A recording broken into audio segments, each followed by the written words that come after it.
Magandang araw sa inyo mga kamoli na tab. Ngayon ang topic natin is usapang export and import using transshipper. Disclaimer lang po, hindi po ako expert sa usaping ito. Hindi po ako expert pagdating sa export and import. Pero na experience ko na po kasing mag-import ng isda from Indonesia. At lahat po iyon ay galing lang po sa through research.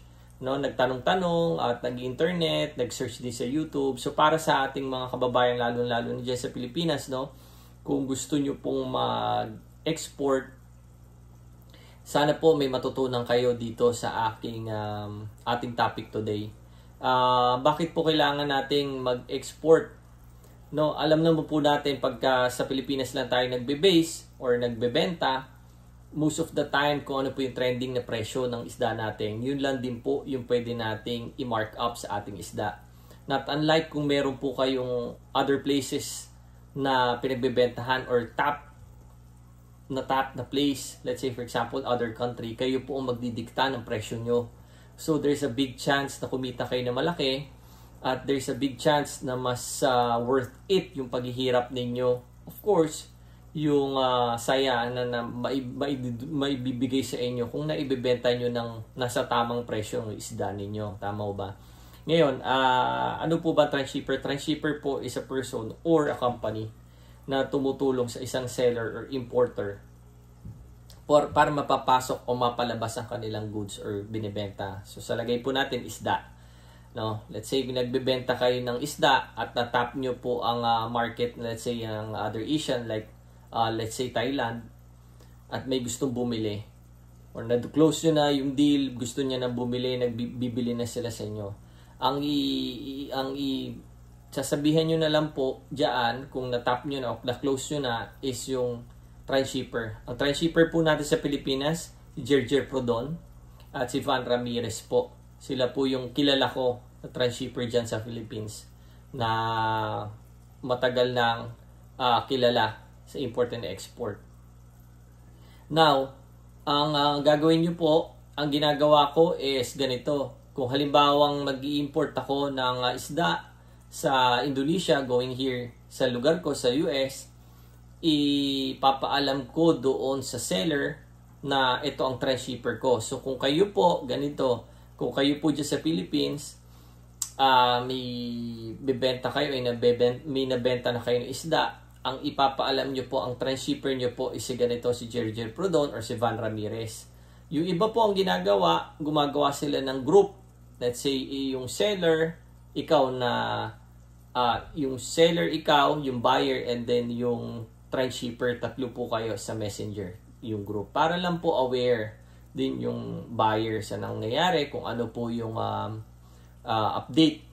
Pwede naman din po na i-direct message or tawagan nyo na lang po si transshipper at kayo na lang po mag-coordinate yung buyer or yung seller and yung transshipper kasi kayo po talaga ang dapat kumausap sa transshipper dyan sa lugar ninyo, which is ang pinag-usapan natin sa Philippines.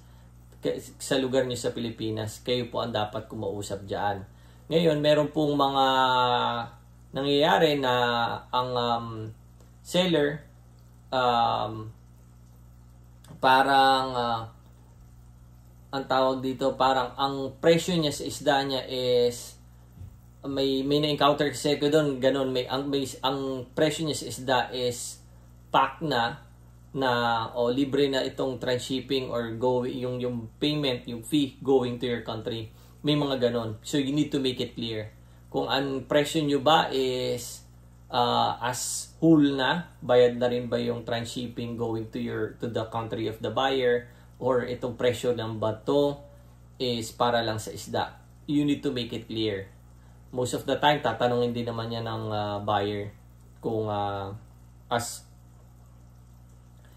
sa whole na ba yung presyo nyo. So sa akin sa Indonesia, hindi. Let's say for example, pag bumili po ako ng isda sa kanila, presyo lang po talaga ng isda yon. Kailangan ko pa pong mag-add ng transshipping fee para sa transshipper na Indonesia para mapadala yung isda dito.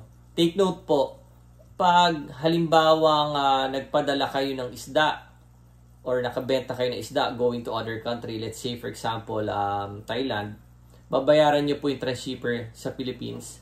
May transshipper fee po iyan. Usually per head. Kung patingi-tingi lang naman per head, meron din ba per kilo. Pero pag-usapan lang natin dito yung per head kasi yung po yung experience ko per head. 3 pieces, 4 pieces, 6 pieces. Babayaran nyo po si transshipper na Philippines, let's say yung si Jerjer Prodon or si Van Ramirez. Pagdating po diyan sa pagpapadala, let's say sa Thailand, may babayaran pa po diyan ang buyer. Kaya you need to make it clear. Kung halimbawa, let's say pagdating sa Thailand, nagtanong kung walang idea pa yung buyer ninyo, nagtanong, may kailangan pa ba akong bayaran here sa Thailand? Sabihin nyo po meron po. Kasi may transshipper din pong sasalo ng isda ninyo sa other country. So kung sino po yon, I'm sure kilala po ng transshipper sa Philippines kung sino yon. Sila po ang magsasabi nun. Halimbawang yung mga transshipper natin sa Philippines, sila po ang magsasabi kung sino po yung tao, yung transshipper sa ibang bansa ang sasalo or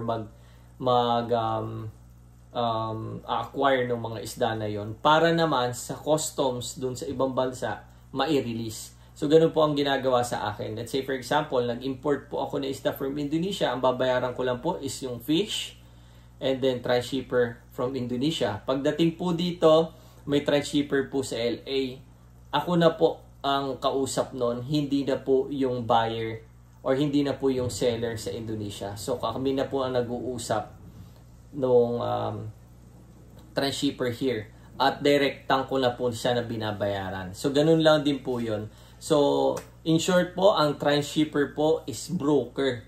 Parang sila po yung let's say middleman. Pero wala po silang kinalaman sa presyo ng isda ninyo. Hindi po sila nakikialam sa presyo ng isda ninyo. Ang trabaho lang po ng transshipper para maging middleman, mailabas or maipasok ang mga binibenta ninyong isda. Kasi isda naman ang usapan natin. So yun lang po. It's more of import and export. Importante siya for me para mas malaki ang kita ninyo, lalo-lalo na po yung mga nasa Pilipinas. And sana po may natutunan po kayo sa ating topic for today. At kung nagustuhan niyo po itong video na to, pa-hit like and subscribe na rin po. At pa-comment na rin po kung meron kayong mga katanungan at gagawin ko po lahat para masagot po yan sa abot ng ating makakaya. Yun lang po. God bless and always pray. Thank you. Bye-bye.